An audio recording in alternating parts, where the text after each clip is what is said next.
नमस्कार दोस्तों, प्रियंका गांधी ने अपना चुनावी पॉलिटिकल डेब्यू कर लिया है।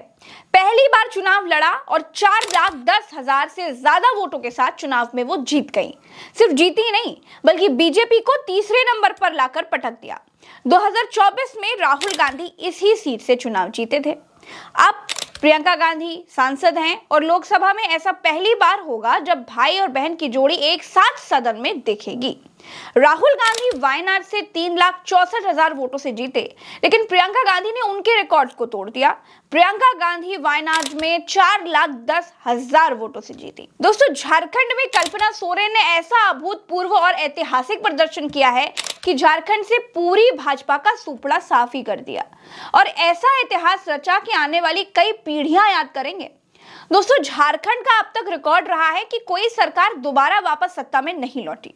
केवल एक रघुबर दास को छोड़ दे तो झारखंड का इतिहास ये भी है कि यहाँ कोई भी मुख्यमंत्री अब तक के इतिहास में अपना 5 साल का कार्यकाल पूरा नहीं कर पाया। कल्पना सोरेन जेएमएम को अपने दम पर दोबारा सत्ता में वापस लेकर आई हैं। इंडिया गठबंधन ने झारखंड में 55 सीटों पर जीत दर्ज की और पूरा एनडीए सिर्फ 25 सीटों पर आकर सिमट गया। जेएमएम ने अकेले 34 सीटों पर जीत दर्ज की।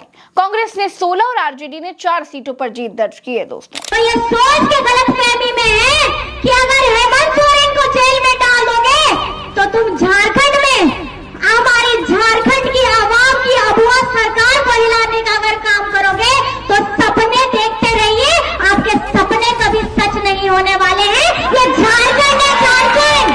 जय जय झारखंड, जय जय झारखंड। दोस्तों, भाजपा ने महाराष्ट्र में शानदार प्रदर्शन किया। अकेले अपने दम पर 133 सीटें जीत ली। इतिहास बनाते हुए पूरे एनडीए ने 231 सीटें हासिल कर ली। महाराष्ट्र में इंडिया 51 सीटों पर सिमट कर रह गया। शिंदे वाली शिवसेना ने 57 सीटें जीती। अजीत पवार की पार्टी ने मेरे वीडियो करने से पहले तक 41 सीटों पर बढ़त बनाकर रखी थी, जबकि इंडिया खेमे वाली उद्धव की शिवसेना ने 20 सीटें जीती। कांग्रेस का दम 15 सीटें जीतने में ही निकल गया और शरद पवार की एनसीपी 10 सीटों पर सिमट कर रह गई। दोस्तों, महाराष्ट्र में इंडिया गठबंधन हवा हो गया और झारखंड में बीजेपी का सुपड़ा साफ हो गया। हिसाब एक पर बराबर रहा। यूपी में जब वोटिंग ही लूटतंत्र, बंदूक तंत्र के जरिए हुई थी तो उसकी बात मैं यहाँ पर क्या ही करूं। बाकी जिन जिन राज्यों में उपचुनाव हुए उन राज्यों में जिसकी जिसकी सरकार थी उसने चुनाव जीते। बंगाल में ममता बनर्जी की सरकार थी, वो जीती। बिहार में बीजेपी। इसी तरह बाकी जगहों पर भी जो आंकड़े हैं वो यही हैं। तो कुल मिलाकर दोस्तों, क्या शरद पवार और उद्धव ठाकरे की राजनीति अब खत्म हो जाएगी? भरत जी ने अशोक वानखेड़े जी से इसका जवाब पूछा है, आपको सुनना जरूर चाहिए। सुनिए जरा। अब शरद पवार की एनसीपी का क्या होगा? शरद पवार की एनसीपी का अब शरद पवार का एक आखिरी चुनाव था ये। इसके बाद क्योंकि शरद पवार की उम्र, शरद पवार की हेल्थ अब उनको दिखाई नहीं देती। सुप्रिया सुले संभाल पाएंगी? सुप्रिया सुले, देखिए, सुप्रिया सुले को महाराष्ट्र में ज्यादा इंटरेस्ट नहीं है, वो दिल्ली की राजनीति में ज्यादा खुश है। लेकिन अब आने वाले समय में क्या राज्यसभा रिपीट होगी? शरद पवार राज्यसभा लड़ने की बात नहीं कर रहे, वैसे मिलेगी। क्या चतुर्वेदी जो है शिवसेना की मैडम, उनको राज्यसभा रिपीट होगी? नहीं होगी। क्या शिवसेना के दूसरे नेता जो संजय राउत राज्यसभा में थे, क्या वो राज्यसभा आ पाएंगे? नहीं आ पाएंगे, क्योंकि आपके पास 50 का आंकड़ा, इसमें राज्यसभा निकलती ही नहीं। अब आने वाली सारी राज्यसभाएं जो है एनडीए गठबंधन की।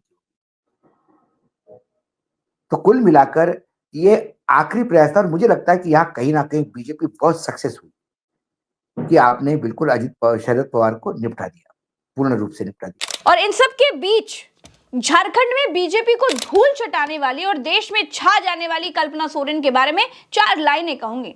और बतौर महिला उन्होंने वो काम करके दिखाया है जो पूरा इंडिया मिलकर महाराष्ट्र में नहीं कर पाया। नरेंद्र मोदी और अमित शाह पर अकेले भारी पड़ी है कल्पना सोरेन। तो अर्ज किया है, तेरी दीवार तेरी छत भी हिला सकती है, जिद पे आ जाए तो पर्वत भी हिला सकती है। ए सियासत, सोचा भी ना होगा तूने, एक महिला हुकूमत भी हिला सकती है। अब कल्पना सोरेन का लोहा हर कोई मान रहा है। बड़े बड़े सियासी दिग्गज इस आदिवासी महिला के सामने हैरान है। दोस्तों, पूरे समर में अकेले इस महिला ने बड़े बड़े सुरमाओं को हिला कर रख दिया है। दोस्तों, कल्पना सोरेन की आंधी के आगे चंपाई सोरेन का बेटा चुनाव हार गया। बीजेपी में गई कल्पना सोरेन की भाभी अनिता सोरेन कल्पना सोरेन के नाम के आगे वो भी टिक नहीं पाई। और तो और मोदी और शाह के भी पैर कल्पना सोरेन नाम के राजनीति में उगे नए सितारे के आगे उखड़ गए।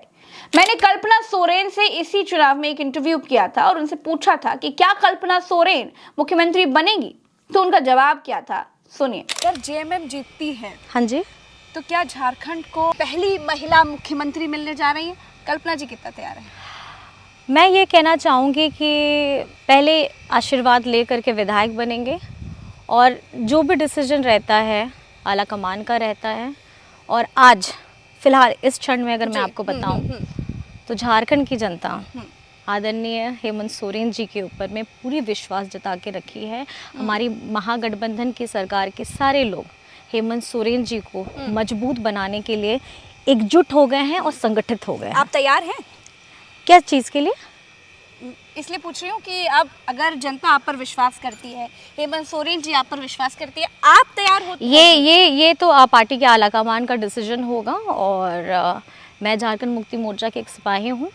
कल को अगर मैं विधायक भी बनती हूँ तो भी मैं एक सिपाही रहूँगी और ये सिपाही हर वो जंग लड़ने के लिए तैयार है जिसके लिए हमेशा हर एक सिपाही को तैयार होना चाहिए। इस चुनाव में जब बड़े बड़ों ने हथियार डाल दिए, जब बड़े बड़े पस्त हो गए, तो महिलाओं ने मोर्चा संभाला। जैसे डिंपल यादव के हवाले 2 सीटें थी, सीसामऊ और करहल। दोनों सीटों पर स्ट्राइक रेट से दोनों सीटें जीती है। प्रियंका गांधी ने अपना चुनाव जीत लिया। कल्पना सोरेन ने तो पूरी बीजेपी को धूल चटा दी। ये तीनों महिला नेताओं को देश की सियासत में बड़ा किरदार निभाते हुए हम आगे देख सकते हैं। कल्पना सोरेन कितनी बड़ी गेम चेंजर साबित हुई है? क्या कल्पना सोरेन जबरदस्त गेम चेंजर साबित हुई? 2 चीजें हुई। देखो भरत, जो मेरी सूचनाएं हैं कि जब हेमंत सोरेन को अरेस्ट किया और जब फीडबैक आया कि आदिवासियों में भयानक नाराजगी हेमंत सोरेन के अरेस्ट से, ये बात पढ़ने के बाद तुरंत हेमंत सोरेन को जमानत भी मिल गई और जमानत मिलने के बाद तुरंत गवर्नर ने उनको फिर से मुख्यमंत्री भी बना दिया जी। तो कहीं ना कहीं बीजेपी हमेशा कई फ्रंट पे काम करती है, लेकिन उन्होंने हेमंत सोरेन को जेल में डालने से कल्पना सोरेन नाम के एक व्यक्ति को जन्म दिया राजनीति में। और कल्पना सोरेन वहां गेम चेंजर हो गई। आने वाले समय में भी कल्पना सोरेन ही वहां झारखंड में भविष्य होगा। यदि बीजेपी को लड़ना होगा आने वाले समय में तो कल्पना सोरेन से लड़ना। दोस्तों, भारतीय जनता पार्टी बहुत बड़ी मशीनरी के साथ चुनाव लड़ती है। उसके लिए हार जीत ये सब रूटीन का हिस्सा है। लेकिन कल्पना सोरेन ने बीजेपी जैसी मशीनरी को अपने सुंदर सोना झारखंड में करारी मात दे दी है, धूल चटा दी है। मुक्त कंठ से कल्पना सोरेन की तारीफ की जानी चाहिए। पति को जेल में डालकर बीजेपी ने कल्पना सोरेन नाम का वो उगता सूरज झारखंड को दे दिया है जो आने वाली राजनीति में चमक बखेरने के लिए बिल्कुल तैयार है। फिलहाल के लिए इतना ही, चलते हैं।